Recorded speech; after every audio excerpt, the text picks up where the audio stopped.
안녕하세요. 저는 현재 3대째 이어온 국수집 며느리입니다. 올해로 나이는 39이고요. 지금부터 들려드릴 이야기는 약 20년 전으로 거슬러 올라갑니다.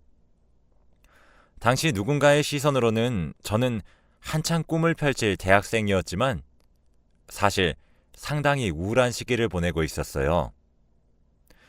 얼마 전 아버지가 돌아가시고 저 혼자 남았기 때문이죠. 어린 시절부터 저는 어머니 없이 아버지와 단둘이 살았는데 아버지는 제게 어머니가 없는 대신 어머니의 역할과 막노동까지 하시며 절 키우셨어요. 새벽부터 나가서 저녁 늦게 돌아오실 때도 있었고 제 기억 속에 아버지는 항상 바쁘고 부지런한 분이셨어요. 그리고 정말 다정하셨던 분이셨는데 그러던 어느 날 아버지는 그날도 어김없이 새벽부터 막노동하러 가셨고 그 현장에서 사고를 당해 식물인간이 되셨죠. 그때 당시 제 나이 겨우 18살이었습니다. 아버지가 그렇게 3년 동안 병상에 누워 계시다가 제가 21살이 되던 해 2월에 돌아가셨습니다. 아버지가 돌아가시면서 그동안의 병원비를 제가 책임지게 되었죠. 저는 대학교에서 장학금을 받으며 다니고 있어서 이번 장학금으로 아버지의 병원비를 내려 했지만 이번엔 장학금을 받지 못하게 되었고 저는 장학금이 없으면 대학을 다니지 못하게 되는 상황에 아버지의 병원비까지 떠안았어요. 그래도 저는 처음에는 포기하지 않고 알바며 전단지며 돈 되는 일은 무조건 했답니다. 하지만 알바로 벌 수 있는 돈은 너무나 적은 금액이었고 일하던 가게에서는 월급이 점점 밀렸습니다. 사장님께 월급을 달라고 말해보았지만 사장님은 지금 가게 상황이 좋지 않아서 나도 돈이 없는데 너 줄 월급이 어디 있냐 하셨죠. 그렇게 밀린 월급만 6개월 정도였던 것 같아요. 저는 사장님에게 지금 밀린 것만 6개월이 넘어요. 제가 급해서 그러니 한두 달 것만이라도 먼저 주세요. 라고 했죠. 그러자 사장님은 제게 원래 우리 일하는 사람 안 써도 되는데 네가 하도 사정해서 일 시켜줬는데 지금 은혜도 모르고 뭐 하자는 거야? 하시며 저를 쫓아내셨습니다. 그렇게 저는 돈도 못 받고 집으로 돌아오게 되었죠. 울며 잠이 들었는데 늦은 밤 누군가 집 문을 세게 두드렸고 문 두드리는 소리에 눈을 뜨니 우당탕 소리와 함께 무섭게 생긴 아저씨가 들어오셨어요. 아저씨는 방문을 벌컥 열고 저를 쳐다보며 여기가 김근식이네가 맞나? 하며 제게 물었고 저는 떨리는 목소리로 누구세요? 하고 물었습니다. 그러자 그 아저씨는 아니 여기 김근식이네 맞냐고 하며 문을 치셨고 저는 움찔하며 네 맞아요 했습니다. 그리고 아저씨는 제게 네가 김근식의 딸이여? 나는 너희 아버지한테 돈 빌려준 사람인데 걔 죽었다며? 그럼 내 돈은 네가 갚아야 맞지 않겠냐? 하셨어요. 아버지께서 돈을 빌려 쓰신 걸 전혀 알지 못했던 저는 무슨 소리 하시는 거예요? 저희 아빠가 왜 사채를 써요? 아저씨가 잘못하신 것 같아요. 라고 하니 아저씨는 제게 종이 한 장을 내밀었어요. 거기에는 아버지가 3천만 원을 빌린다는 내용과 함께 아버지의 사인과 지장이 찍혀 있었습니다. 저는 너무 놀라서 말을 못하고 그 계약서만 보고 있었습니다. 정적을 깬 건 다름 아닌 그 아저씨였어요. 아저씨는 제게 너희 아버지가 어떤 사람인지 전혀 모르나 보네. 아이고, 불쌍해라. 너희 아버지 좋은 사람 아니야.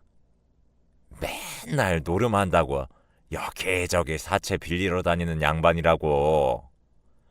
그러다 뭐 딸내미 대학 가고 제대로 살아보겠다고 파락하다 뒤졌다는데, 나는 솔직히 잘 모르겠고, 나는 내 돈만 다시 잘 받으면 돼.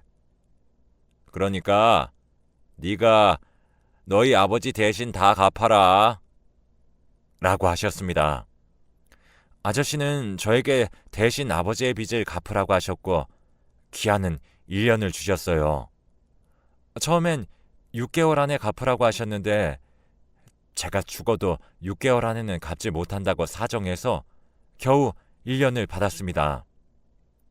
1년 뒤 갚지 못하면 그때는 이렇게 친절하게 대해주지 못할 거란 말을 남기고는 아저씨는 돌아가셨어요.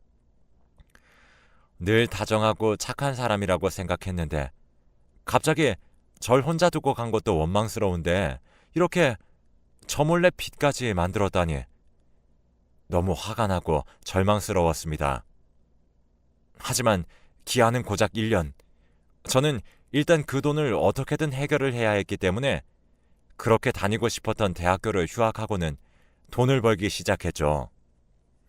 하지만 버는 돈은 너무 적었는데 돈을 벌면 저도 먹고 살아야 했기에 생활비 빼고 뭐 빼고 하다 보니 남은 돈은 얼마 되지 않았습니다.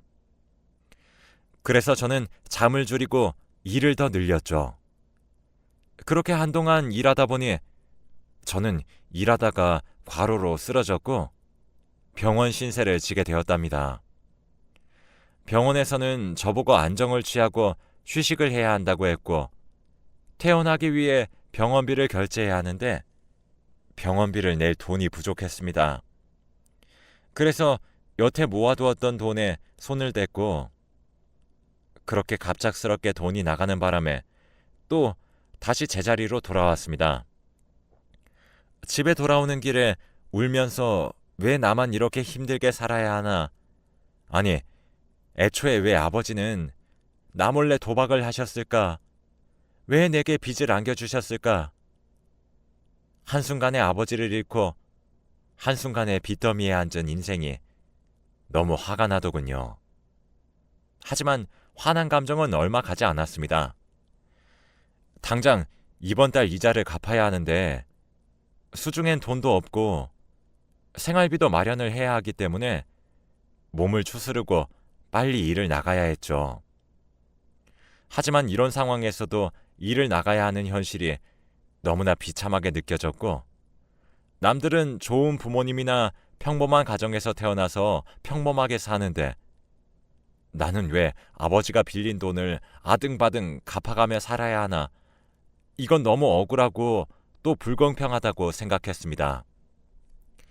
하지만 아무리 제가 불평불만을 해도 달라지는 건 아무것도 없었죠. 돈은 모아도 모이지 않았고 저는 어느 순간 밥 먹는 돈 아낀다며 식당에서 손님들이 먹고 남긴 음식 중 손도 안 댄 멀쩡한 음식만 골라서 모아두었다가 퇴근할 때 몰래 챙겨서 집으로 가져와 먹었습니다. 그러다 어느 날 식당에 사람들이 많이 몰린 시간에 지배인님께서 제게 따로 할 말이 있다며 따라 나오라고 하셨어요. 바쁜데 지배인님이 왜 널 부른 거냐며 바쁘니까 빨리 오라며 다들 한마디씩 하셨죠. 그렇게 지배인님을 따라 뒷문으로 나갔고 저는 지배인님, 지금 바쁜 시간인데 라고 말을 했어요. 지배인님께서 제 말을 끊고 너 우리 가게에서 남은 음식 가져가니? 라고 하셨죠. 순간 저는 가슴이 철렁하며 얼굴이 화끈거려 고개를 들 수 없었습니다. 살면서 가장 치욕스러운 순간이었거든요. 너무 창피하고 순식간에 머릿속이 새하얗게 백지 상태가 되었고 저는 입을 열지 못한 채 멍하니 서 있었습니다.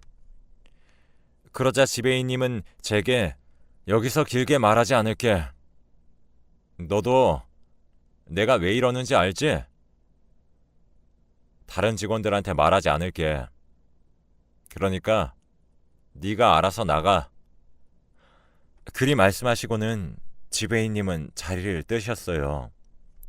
그렇게 저는 하루아침에 일자리를 잃었고 어렵게 얻은 비싼 일자리였는데 한순간에 잃어버리니 언제 또다시 일자리를 구해야 하나 싶었습니다. 집에 신문을 펼치고 하나하나 읽어가며 일자리를 찾아보았지만 일은 쉽게 구해지지 않았고 그렇게 보름이라는 시간을 허비했습니다. 보름 동안 제대로 먹지도 못하면서 악착같이 일을 찾아보았지만 이미 사람을 구했거나 다양한 이유로 거절당하였죠. 그렇게 집에 터덜터덜 걸어가는데 갑자기 비가 쏟아졌고 비를 피해 상가 밑으로 피했는데 유리에 비친 제 모습이 꼭 물에 빠진 생쥐 같더라고요. 너무 비참하고 그런 제가 불쌍해 보였습니다.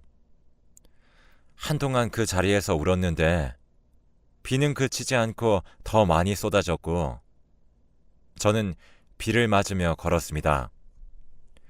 그렇게 한참을 비를 맞으며 걷다 보니 예전에 아버지가 살아계실 때 같이 자주 왔던 마포대교에 도착했어요. 비가 오는 날의 마포대교는 굉장히 조용했고 저는 비 오는 마포대교 위에서 세상을 바라보다 누군가 제게 말을 걸었습니다. 저기요. 저는 고개를 돌렸는데 그러자 안녕하세요. 저기 잠깐 저랑 말씀 좀 나누시죠. 제게 말을 건 사람은 키가 큰 남자였습니다. 제 쪽으로 살며시 다가와 대화를 시도했고 저는 울면서 다가오지 마세요. 그러자 그 남자는 손바닥을 보이며 그럼 딱 여기에 서 있을게요. 여기는 괜찮죠? 라고 했습니다. 저는 고개를 끄덕였어요.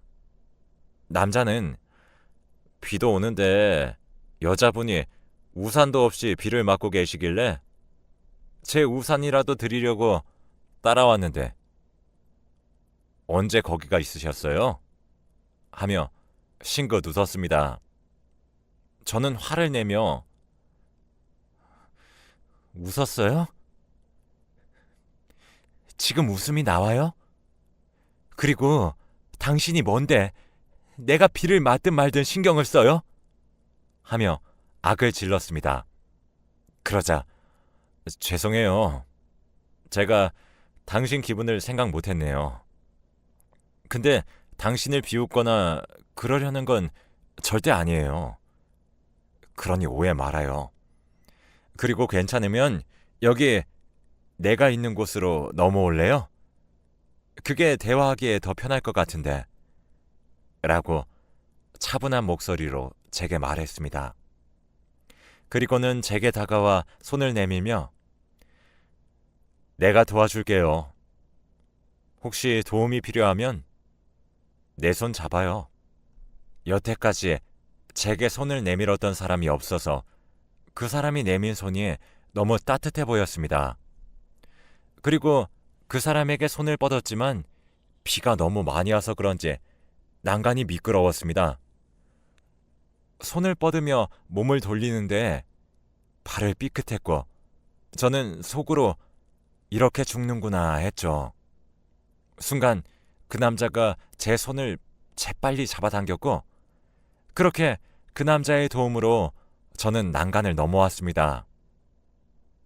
난간으로 넘어오니 또다시 눈물이 나더라고요. 주저앉아서 속이 시원해질 때까지 울었는데 그 남자는 제 곁에 서서 우산을 씌워주었죠.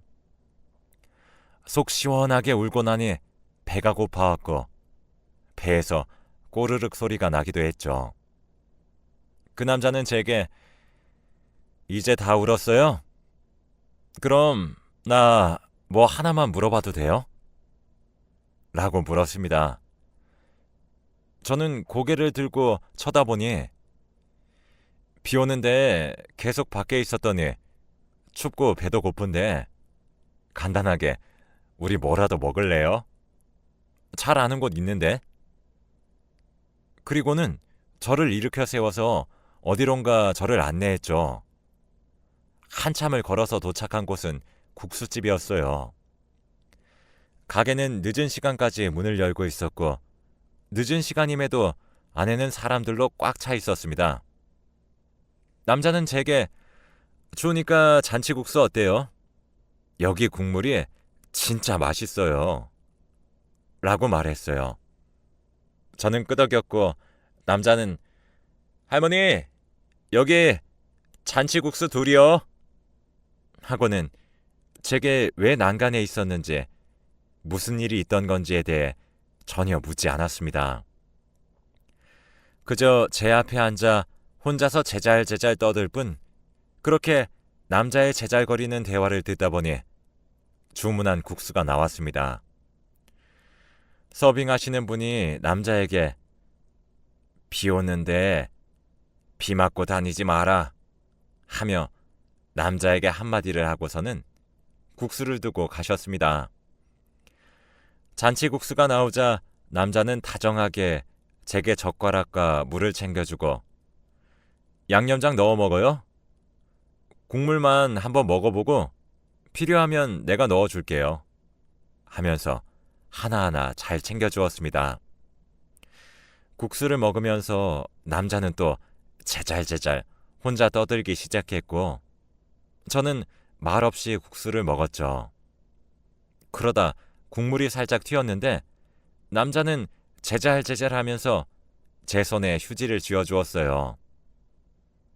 저는 그런 남자를 보면서 이 사람은 되게 자상하네 라고 생각했습니다. 그리고 국수를 다 먹고 계산을 해야 했는데 돈이 없다는 걸 알아버렸고 안절부절 어떻게 해야 하나 하고 있는데 남자가 국수 어땠어요? 괜찮았어요? 라고 물어보더라고요. 저는 괜찮아요. 근데 있잖아요. 라는 말이 끝나기도 전에 국수 계산했어요. 내가 먹자고 했으니까 내가 내야죠. 라고 하셨죠.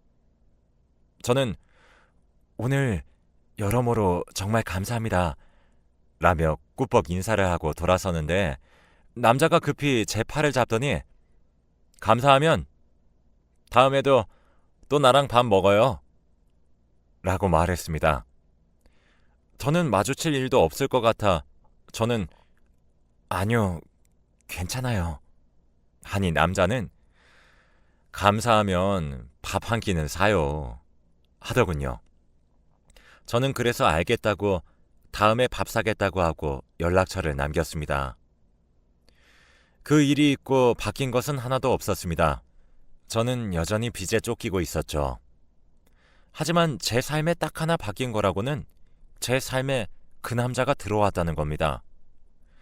그 이후 남자는 틈만 나면 연락해서 밥은 먹었는지 아픈 곳은 없는지 오늘 하늘이 너무 예뻤는데 하늘 봤냐면서 시시콜콜 이야기를 했습니다. 그렇게 시시콜콜 매일 연락하던 그 사람은 어느 날 제게 우리 진지하게 만나볼래요? 하고 물었고 저는 고민하지 않은 채 좋아요 했습니다. 이 사람이 제 삶에 들어온 다음부터 삶의 활력을 얻었고 그리고 남자의 긍정적인 모습이 많은 걸 바꿀 수 있게 해주었거든요. 그래서 저는 그 사람의 연인이 되었습니다. 남자의 이름은 이상원이었고 나이는 저랑 동갑이었는데 상원 씨는 언제나 늘 웃음이 많고 밝고 긍정적으로 저와는 반대의 사람이었죠. 제가 말이 별로 없지만 상원 씨는 저만 만나면 무슨 할 말이 그렇게 많은지 매일 이런저런 이야기를 해주었습니다. 그렇게 연애한 지 대략 3개월쯤 되었을 때 이제 나랑 결혼해 줄래요? 하며 제게 반지를 건넸습니다. 저는 울면서 제가 상원 씨한테 어울리는 사람이 맞을까요?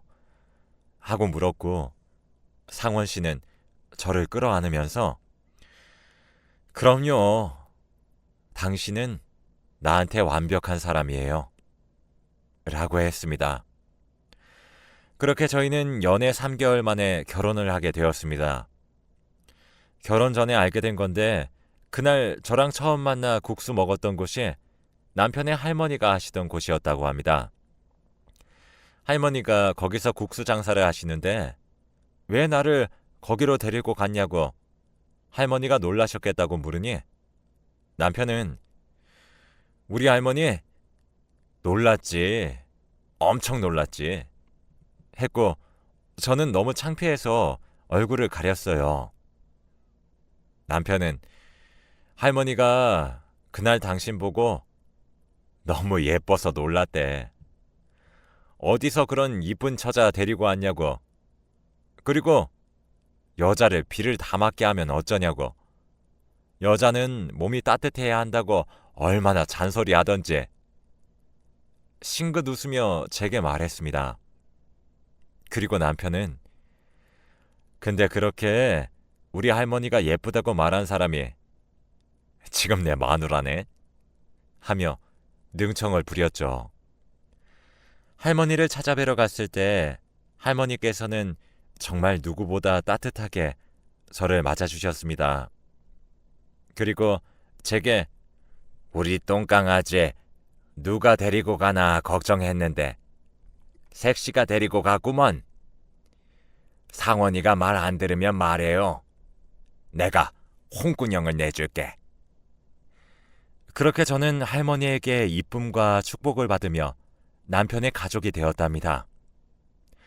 저는 할머니 가게를 도와드리면서 할머니와 같이 일을 했는데 가게에 익숙한 사람이 찾아왔어요. 그건 바로 사채업자 아저씨였죠. 가게로 들어와서는 제 팔을 잡아당기며 언제 줄 거야?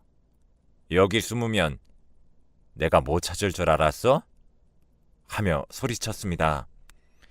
그 소리에 할머니가 주방에서 나오셨고 저를 보시고는 할머니는 당신 뭔데 우리 귀한 손주 며느리한테 함부로 손을 대나? 하셨습니다. 그러자 사채업자분이 할머니께 얘가 결혼을 했어? 할머니, 얘가 빚이 얼마인 줄은 아세요? 라고 말하더군요. 할머니는 빚? 아가, 너 돈 빌려다 썼니? 하셨죠. 저는 아니에요. 제가 쓴 게 아니라 저 어릴 때 아버지가 쓰신 건데 아직 해결을 못했어요. 죄송해요. 숨기려고 한 건 아니에요. 라고 대답했어요. 그러자 할머니는 제 손을 잡고 아니야. 아가, 내가 지금 널 혼내려고 물은 게 아니야. 어린 게 얼마나 힘들었을까. 몰라줘서 미안하다. 라고 말씀해 주셨어요. 할머니는 제 손을 어루만지며 괜찮다고 하시고는 빚이 지금 얼마나 남았나요? 남은 건 내가 줄 테니 더는 우리 아가 찾아오지도 말고 귀찮게 굴지도 말아요. 라고 하더군요. 아저씨는 나는 돈만 받으면 귀찮게 안 해. 진짜야. 라고 대답했죠. 그렇게 할머니는 저를 대신해서 빚을 해결해 주셨고 오늘 일에 대해서 어머님과 남편한테는 말하지 말라 하셨습니다. 다들 착해서 이해는 해주겠지만 그래도 알리지 말라고 하셨죠. 저는 할머니께 너무 감사하고 그리고 정말 죄송합니다 할머니 하고 고개를 숙였죠. 할머니는 제게 고개 들어. 아가, 그리고 공짜로 해준 거 아니다. 너 이제 여기서 평생 일해서 갚아. 그래야 돼. 하셨습니다. 제가 그럼요. 제가 열심히 일해서 꼭 갚을게요. 하니 할머니는 껄껄 웃으시면서 농담이야, 농담. 안 갚아도 돼. 내 새끼한테 쓰는 건데 그깟 돈 몇 푼 뭐가 아깝다고. 나처럼 나이 먹으면 돈을 쓸 데가 없어 맨날 꽁꽁 쥐고만 있지. 죽으면 어디에다 쓴다고. 할머니, 장난이라도 죽는다는 표현하지 마세요. 저랑 같이 오래오래 살아요. 할머니는 됐다며 오늘은 장사 일찍 접고 들어가자 하셨습니다. 그날 할머니는 개업하고 처음으로 쉬어본다고 하셨죠. 그래서 그날 할머니랑 같이 일을 일찍 끝낸 김에 둘이서 시장에 가서 먹거리도 먹고 예쁜 머리핀도 사고 제가 좋아하는 반찬 해주신다면서 재료도 잔뜩 샀습니다. 그러다 오늘 남편 좋아하는 고기나 실컷 먹자면서 고기도 엄청나게 사셨죠. 결국에 둘이 들고 가기에 벅찰 만큼 너무 많이 사서 그날 남편이 끝나고 저와 할머니를 데리러 왔습니다. 남편은 장 본 걸 보더니 아휴, 우리 할머니 뭘 또 이렇게 많이 샀어? 도대체 뭘 이렇게 많이 산 거야? 하며 봉투를 살짝 열어보려고 하는데 할머니가 남편의 손을 탁 치며 할미가 오늘 기분이 좋아서 그래. 그리고 이거 다 우리 애기 거니까 넌 건드리지 마라 하셨죠. 남편은 치사하게 옛날에는 나만 좋다고 했으면서 이제는 나는 안중에도 없네 우리 할머니 라며 웃더라고요. 할머니는 내 새끼 이쁘지. 근데 우리 애기는 더 이쁜 걸 어떡하냐 하며 껄껄껄 웃으셨어요. 남편은 그렇게 선정이가 좋아? 하고 물었고 할머니는 나는 살면서 선정이처럼 이렇게 착하고 이쁜 애 못 봤어 하시고는 제 뺨을 어루만지셨습니다. 그렇게 오랫동안 열심히 사셨던 할머니는 제게 때로는 엄마처럼 때로는 진짜 친할머니처럼 저를 사랑해 주셨어요. 지금은 할머니가 나이도 많이 드시고 쇠약해지셔서 병원 입원 중에 있습니다. 저는 할머니를 대신해서 혼자서 할머니의 국수 가게를 지키고 있고 주말에는 남편과 같이 나와 가게를 이어가고 있습니다. 세상에 안 힘든 사람 하나 없지만 저는 정말 힘든 시기에 우연히 남편을 만나서 좋은 시댁을 얻었습니다. 늘 받기만 하는 아내, 아직도 사랑스럽다고 해주는 저희 남편, 정말 고맙고 사랑한다고 말해주고 싶네요.